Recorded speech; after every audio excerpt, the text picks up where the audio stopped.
रविवार को सढौरा के वार्ड नंबर 12 में बाबा साहिब भीमराव अंबेडकर के महापरिनिर्वाण दिवस के उपलक्ष्य में भाजपा प्रदेश कार्यकारिणी सदस्य वजीर चंद सढौरा व उनकी टीम के द्वारा भव्य संगोष्ठी कार्यक्रम का आयोजन किया गया। इस संगोष्ठी कार्यक्रम में बतौर मुख्य अतिथि पहुंचे हरियाणा भाजपा अनुसूचित जाति मोर्चा प्रदेश अध्यक्ष सत्यप्रकाश जरावत ने लोगों को संबोधित किया। सत्यप्रकाश जरावत ने बाबा साहिब अम्बेडकर के जीवन शैली व उनके संविधान को लेकर दिए गए योगदान को याद करते हुए बाबा साहिब भीमराव अम्बेडकर का आभार व्यक्त किया। उन्होंने कहा कि आज हम जिस मुकाम पर है वह बाबा साहिब भीमराव अम्बेडकर के दिए हुए संविधान की बदौलत है, जहां पर हमें हर तरीके से अपनी बात कहने सुनने व हर तरह से आज़ादी मिली हुई है। इस दौरान उन्होंने कांग्रेस पार्टी की नीतियों को लेकर भी जमकर कटाक्ष किया। कांग्रेस पर आरोप लगाते हुए सत्यप्रकाश जरावत ने कहा कि कांग्रेस पार्टी ने हमेशा बाबा साहिब के साथ भेदभाव किया है। कांग्रेस पार्टी ने अपने लिए भारत रत्न की मांग की, लेकिन बाबा साहिब के लिए कभी भारत रत्न की मांग नहीं की। इसी बीच क्या कुछ उनका कहना है, हमने बातचीत भी की है, वो भी हम आपको इस वीडियो के माध्यम से सुनाएंगे। तो बने रहे आप इस वीडियो में अंत तक। धन्यवाद।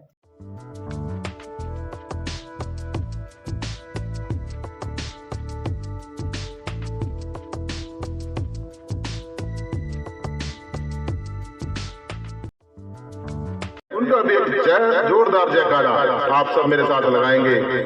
डॉक्टर भीमराव अम्बेडकर शक्ति अमर रहे। डॉक्टर भीमराव अम्बेडकर शक्ति। धन्यवाद। हमारे जो अनुसूचित मोर्चा के प्रदेश अध्यक्ष श्री लाहौटा जी, बड़े भाई राजेश पतौरा जी, हमारे जो जिलाध्यक्ष हैं अनुसूचित मोर्चा के मट्टू जी और जितने भी पदाधिकारी बैठे हैं, मैं इनका सौरा में आपने यहाँ जब अपना कीमती टाइम निकाला, इसके लिए मैं सभी का हाथ जोड़कर धन्यवाद करता हूँ कि आप यहाँ पर आए और डॉक्टर भीमराव अम्बेडकर का जो भाजपा की तरफ से निर्वाण दिवस मनाया जा रहा है उसमें आपने भाग लिया। इसके लिए मैं फ्लोरा के सभी वासी आप सभी का धन्यवाद करते हैं। बाबा साहब भारत माता की। आज का कार्यक्रम समाज में मिलने का एक कार्यक्रम बाबा साहब के नाम पर, उनके परिनिर्वाण के अवसर पर आयोजन किया गया है। और जब कोई ऐसी समाज की बैठक हो, चाहे वो मोर्चे की हो, चाहे वो गुरु रविदास जी के किसी संस्था की हो, चाहे अंबेडकर सभा की हो, कबीर सभा की हो, वाल्मीकि सभा की हो, महापुरुषों को याद ना किया जाए तो हमारी कोई बैठक सफल नहीं होती और हम आने वाले को कोई ऐसी बात नहीं उनके दिमाग में जो उनको आगे उनके उपदेश, उनके संदेश जो हमारे आने वाली पीढ़ियों के काम आए। अतीत की बात सब करते हैं और ये सच्चाई, अतीत की बात होनी भी चाहिए। आज अगर हम कहीं बोल रहे हैं यहाँ खड़े होकर, सढौरा के शहर में मेन बाजार में हम यहाँ बोल रहे हैं, हमारे साथी छोटे गोटी और कल्प के कुर्ते पहन के बोल रहे हैं, आप सभी यहाँ पर निश्चिंत होकर बैठे हैं। आपकी सुरक्षा में पुलिस भी है। ये सब बाबा साहब की देन है। कांग्रेस की सरकार ने 1947 से लेकर 2014 तक देश में शासन किया। बीच में कुछ समय के लिए माननीय अटल बिहारी वाजपेयी जी बने, यूनाइटेड फ्रंट और जनता दल की सरकारें रही और थोड़े थोड़े समय के लिए। लेकिन आज भी एक पार्टी को इतना समय देने के बाद भी हमारे समाज के अंदर परिवर्तन क्यों नहीं आया? आज आप सढौरा पहुंचे हो, क्या कुछ कार्यक्रम था? देखिए, भारतीय जनता पार्टी समय समय पर हर जगह मीटिंग कार्यक्रम आयोजित करती रहती है, निरंतर क्रियाशील रहती है।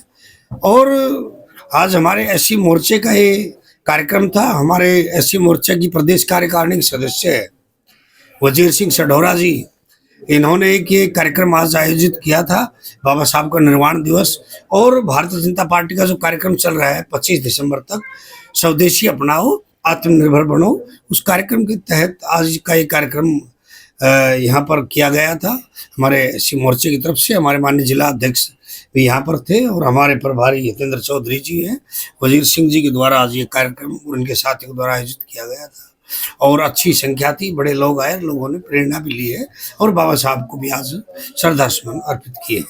जी सर। सर, जिस तरह से लगातार कांग्रेस के द्वारा वोट चोरी के मुद्दे पर प्रोटेस्ट भी किया जा रहा है, देखिए, पुरानी कहावत है, चोर मचाए शोर। जो खुद चोर है वो तो शोर मचाते रहते हैं। इन्होंने हमेशा दलितों का हिस्से का खाया, दलितों को कभी आगे बढ़ने नहीं दिया, कोई आरक्षण पूरा कभी लागू नहीं किया, कोई एक भी कानून सेंट्रल गवर्नमेंट में 2005 से लेके और 2014 तक इनकी सरकार रही कांग्रेस की। हरियाणा में 2005 से 2014 तक इनकी कांग्रेस की सरकार रही। कोई एक कानून ऐसी समाज के हित में इन्होंने, कोई एक निर्णय 10 साल में लिया तो मुझे बता दें। सर, जैसे आपने भाषण के दौरान भी कहा कि मैं 50 किलोमीटर से यहाँ पर चलकर आया हूँ दक्षिण हरियाणा से, और किसी भी तरह का कोई डेवलपमेंट, तो पिछले लगभग 12 साल से हरियाणा में भी और सेंटर में भी बीजेपी की सरकार है, तब भी क्या कुछ कारण रहे कि मैंने बताया था, दिल्ली से 50 किलोमीटर और यहाँ से करीब करीब 300 साढ़े 300 किलोमीटर दूर है, वहां से चल के आया हूँ। मैंने डेवलपमेंट बहुत हुआ है, हमारी सरकार में किया, रोड इंफ्रास्ट्रक्चर वगैरह, और हमारी सरकार अलग से भी मुद्रा योजना के तहत भी बढ़ाने का काम कर रही है। लेकिन मेरा कहने का ये भाव ये भी है कि 1947 से लेके 2014 तक कांग्रेस की सरकार रही, बीच में थोड़ा बहुत समय 5-10 साल का निकाल दीजिए, क्यों ना हमारा एक इंजीनियरिंग कॉलेज है, कितने प्रतिशत है, कितने प्रतिशत दलितों को उद्योग है, कितने व्यापार में है, कितने बड़े किसान हैं, कितने जमींदार हैं, कहीं नहीं है, कुछ भी तो नहीं है। कितने व्यापारी हैं, कितने आड़ती हैं, कहीं नहीं मिलेंगे आपको। जो थोड़े बहुत नजर आते हैं कर्मचारी या राजनीति के अंदर। लेकिन सर, सवाल फिर भी वहीं पर खड़ा है कि पिछले 12 साल से 11 साल से हरियाणा में भी और सेंटर में भी बीजेपी की सरकार है, तब क्यों इस तरह के कॉलेज यूनिवर्सिटी स्थापित नहीं हो पाई? नहीं, बाबा साहब की यूनिवर्सिटी यहाँ खोली है हमारी सरकार ने, महर्षि वाल्मीकि यूनिवर्सिटी हमारी सरकार ने खोल ली है, विश्वकर्मा स्किल यूनिवर्सिटी हमारी सरकार ने खोली। काम होने लगा है ना, पहले तो हुआ नहीं, तो काम हुआ है वो सब 2014 के बाद हुआ है।